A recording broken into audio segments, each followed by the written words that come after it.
Hello and welcome to the Golden Gloves Chat Show. With me once again, my favorite guest, our Golden Gloves boy, our Golden Boy, Kevin Lerena, the IBO Cruiserweight Champion of the world. Kevin, very exciting news now. The heavyweight division in the world is pumping. Yeah. And Kevin Lerena is moving up to the heavyweight division. So that's absolutely wonderful news. I think it's great for Golden Gloves. I think it's great for you. And the heavyweight division has always been worldwide, the big division, the big money, the big fights. Me as a former lightweight, I would have preferred to be a heavyweight as well, but that didn't happen. I'm going to blame my parents. So great news, Kevin Lerena is moving up to heavyweight in February. You're going to have your first fight as a heavyweight. Before we even talk about where you're going as a heavyweight in your future, you're obviously a 7-time undefeated Cruiserweight Champion of the world, and you'll stay undefeated because you're going to heavyweight now. Our last great heavyweights was Gerrie Coetzee, 1983, knocking out Michael Dokes, our first heavyweight champion ever, a great Gerrie Coetzee. And then, of course, Corey Sanders, which I want to talk to you about quickly. Corey was legendary. He knocked out Vladimir Klitschko. He was 40, Corey. Klitschko was 28, 40-1. Nobody expected Corey to win, and he bombed out Klitschko. Talk to us about what you think about that great fight before we talk about your future. Corey, that was a big fight for South African boxing, and it just showed how strong and how good Corey Sanders' natural ability was. You know, may he rest in peace. And I just think you can't compare. I can never compare myself to Corey Sanders, to Gerrie Coetzee, to Pierre Coetzee, because those are different eras. And you know, you can never like look back and say, I want to be like that, or I'll beat those guys, because that's like, it's fantasy. It's something that you're not in that era. I can only look to be as good as I can be in my era, and that's all I want to achieve. You know, those champions from yesteryear are phenomenal, and people I always look up to, but I could never compare myself to them because I think it's different eras. They bought something that's special. I might bring something different. So, you know, those are all great fighters, and South Africa's had good heavyweights. You know, if you look at in the past, Mark Skitter, Gerrie Coetzee, Kali Knutze, Pierre Coetzee, who's fought all the top names. Johnny de Plooy, a great natural talent, and Corey Sanders and Peter Smith, and the list goes on. You know, I mean, South Africa in boxing is on the rise. And I said to myself, I set out a goal. They said there's that bridgeweight division. So yes, I walk around 104, 105 kilograms, Brian. But my thing is, a bridgeweight division might be an excuse of not being able to make it as heavyweight. We know heavyweights are big, but if you plan your fights right and your journey right, you'll do well in the sport and make good money. So I'm going to give it my best go. I mean, immediately when they knew that I'm being ranked in the heavyweights, they immediately put me in the top 30 in the world. Number 25 in the world. Number 1 in SA. So the independent ratings in the world recognize me, and they say, here's a cruiserweight guy, he's coming up to the big division. We're rating him in the top 30 already. And that's my goal. I said by June 2022, I want to be in the top 10, and I will be. I will be in the top 10. Fantastic. Well, you'll be making that heavyweight debut in February on the Golden Glove Show at Empress Palace. We look forward to that. But let's just talk about the heavyweights a bit more. We had a fantastic 2 weekends now with Anthony Joshua losing all his titles to Alexander Usyk, a cruiserweight that moved up to heavyweight like yourself. Talk to us what you thought about that fight. So Anthony Joshua is a terrific guy for boxing. He's a strong fighter. He's got an immense power, and I just think he fought Alexander Usyk wrong. And then on the same note, Alexander Usyk had the best night of his life. He boxed tremendously well. He's a sneaky fighter. And any guy who comes up against Usyk is going to have a hard time if you can't neutralize him. And the same thing for the big guys. You know, Tyson Fury, Deontay Wilder, Joshua, these are big men. If you stand at the end of their range, you're going to get hit, you're going to get hurt, you're going to take a bath. You know, you're not there to not swim, you know what I mean? So you got to just, tactically, I feel, what I can bring to the heavyweight division is one thing, is speed, you know, and the mind and the brain to be calculated and be crafty.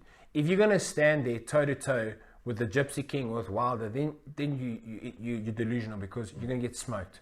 But if you bring... like you said, that's what Alexander Usyk did. Exactly. That's what the great Evander Holyfield did.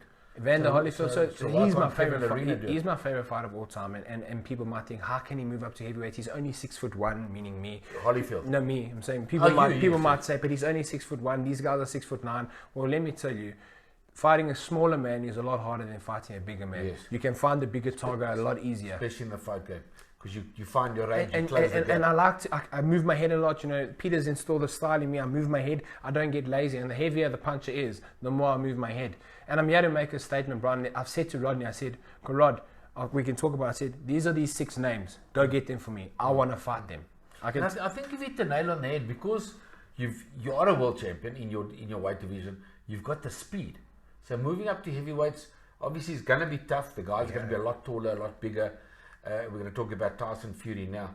So that's going to be tough. But you've got the speed. You've got the mental game. Yeah. You are a 7-time undefeated cruiserweight champion. So I think you'll do well in the heavyweight division as well. And it's exciting for South Africa because our last great heavyweight where we left it was Corey Sanders. Knocking out Klitschko, the great Gerrie Coetzee. And I think South Africa needs a good heavyweight. Yeah. And I think Corey was the last great heavyweight South African to be in the top 10 in the world. I will be in the top 10 by June 2022. That's my goal. Honestly, Brian, and I'm not talking out of turn here. I've got a plan. I've said to Rodney, I said, Rod, let's pick a fight in February. I want to fight this guy. He's a name. I'll throw in the names. I said, Rod, try get me Chris Arreola. Please, try get me Hughie Fury. Try get me Christian Hammer. Try get me Mark Perez. I want those names. I will beat them. And then people know Kevin Lerena is here. He's serious. He's serious to be considered in the division. Hopefully we can fight for an international belt or something, get ourselves into a mandatory position. And in an event that those big guys don't unify against each other, you always got the shot. I mean, look at a guy like Alexander Povetkin. That's a cruiserweight who's gone up to heavyweight. He's my size, my height. Usyk, another option. Brian Jennings. He fought Klitschko for the world title. And I know it's not always about money, but truthfully told, if you're going to a heavyweight fight and it's a world title fight and you're taking home anything less than 500,000 euros, they're robbing you. And of course, like we were saying, Evander Holyfield, one of our greatest cruiserweights ever, one of the greatest cruiserweights that ever lived, moved up to heavyweight and was a great heavyweight. And is my favorite fight of all time. And yes, he wasn't the biggest heavyweight, but he had a relentless work rate. And that's something I've always worked towards. The start of my career, I had a horrible work rate. But I picked it up as I got on, and 28 professional fights later now, I know what I need to do to win. And the big guys are hard. It presents a different challenge. Being a big cruiserweight, like when I fight cruiserweight guys or spar them, they don't really hit that hard. But when you fight the heavyweights, like you say, I got to respect this man's power. So I'm going to have to beat him by being smart. I'm going to have to be fast. I'm going to have to beat him to the jab. I'm going to have to counterpunch him. I'm going to have to land him. I'm going to have to hurt his body to take the wind out of him. And these are the things that are motivating me, So as much as it's the task at hand is a big one. It's a big mountain, and I'm not a delusional guy, Brian. There's a lot of fighters in the world and locally who are delusional. I'm a realist, and I know the task that lays ahead is a big one. But if I put my mind to it and I work hard and I stick true to myself and what I've done since 2017, that I became a cruiserweight world champion and the IBO world champion, I will get a shot at a heavyweight world title as long as I keep winning. Yes. As long as I keep winning, if they bring me a fighter, we've spoken about names, and Peter and Rodney have spoken, and I said, look, these are good names, big men, but good names. I said, bring me Hughie Fury. He's fighting on the weekend. I said, I want to see how he does. Let's see if he'll fight me. Because it's a big name. Talking about the big names, Hughie Fury's cousin, yeah. Tyson Fury, that's the massive name in the game. Just knocked out Deontay Wilder. You had Wilder winning, I think, as a betting man. I did. I had Tyson Fury winning on points, so I didn't get it right either. But, just Tyson Fury is so phenomenal for the game. Yeah. And he's a 6'9" man. But he's beatable as well. I think a guy like...